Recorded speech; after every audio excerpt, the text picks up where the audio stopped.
Hello, everyone, and welcome back to Jai Word. JIE stands for Jesus is Enough. Today's word will be about fear. And today's scripture comes from 2 Timothy 1, verse 7. And we'll be reading from the King James Version.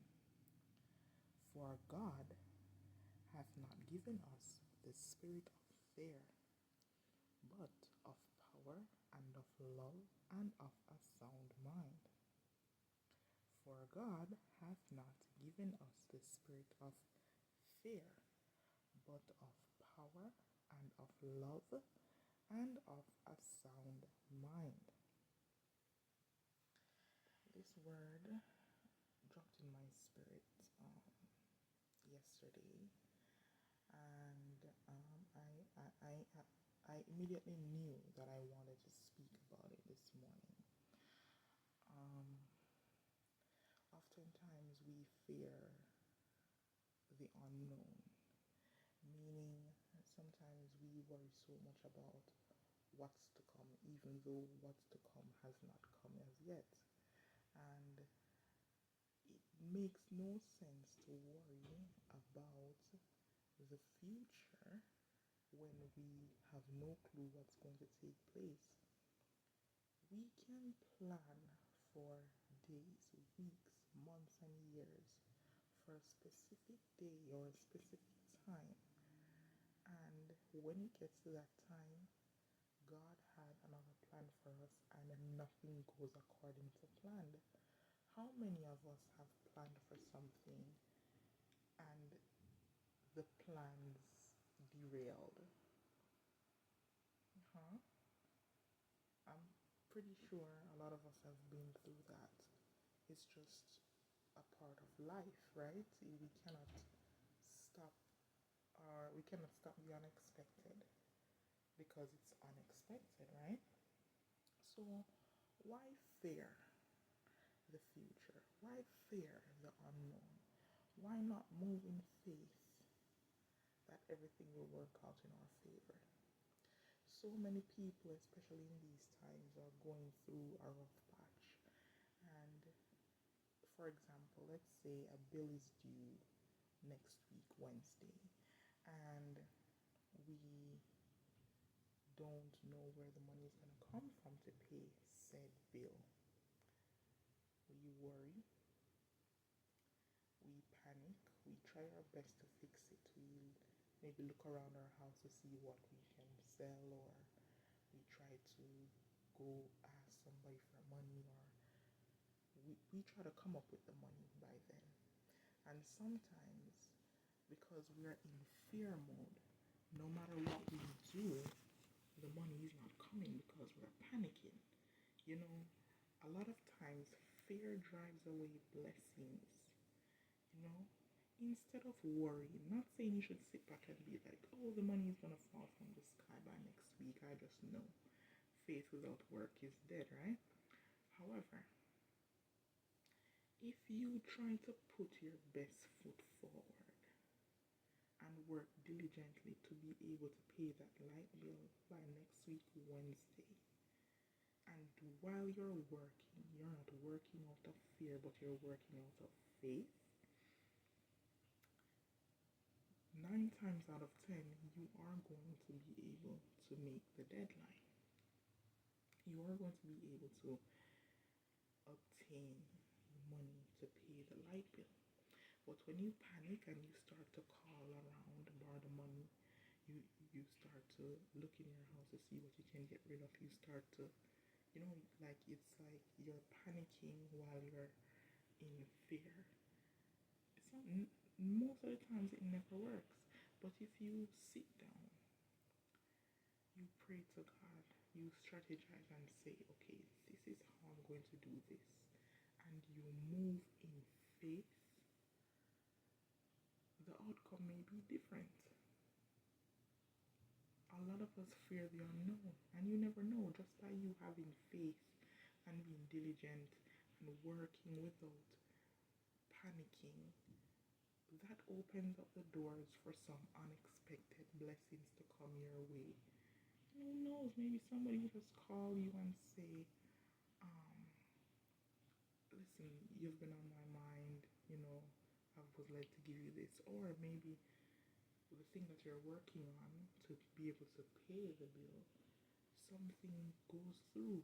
Maybe you get called and said, hey, I know of this opportunity, it pays this amount, come on board, doors start to open when you have faith. But when you are in panic mode and you're hustling and rushing to meet the deadline, it it's going to it's going to throw you off because you're already in fear. So whatever it is you're doing to obtain the money, you're not doing it to the best of your ability because you're doing it from a space of fear. Okay, so do not fear the unknown, right? And this can go for many other situations. Um, Say you go to the doctor and you get diagnosed, God forbid, with something horrible, and because you're in fear, you overthink and you want to hurt yourself. A lot of people do that. They get a diagnosis, they're scared, they're worried, probably like they don't have the insurance. How are they going to pay the bills to be able to pay the doctors to get them right? What's going to happen to them? And they overthink and drive themselves to do, things to hurt themselves, or you know, they stress themselves to death. But if when you had that diagnosis, you went to God in your secret place and you talked to God and you say, God, this is the situation. What next? Help me to overcome. You pray to God and you ask for guidance, you ask for clarity, you ask for direction. Then you will have the faith to overcome that illness. I know a lot of people who get, I've heard of people who have been diagnosed with cancer, and you know what they did? Instead of going into panic mode, you know what they did? They started taking steps to to heal themselves. I actually met a lady last summer. She told me she was diagnosed with cancer.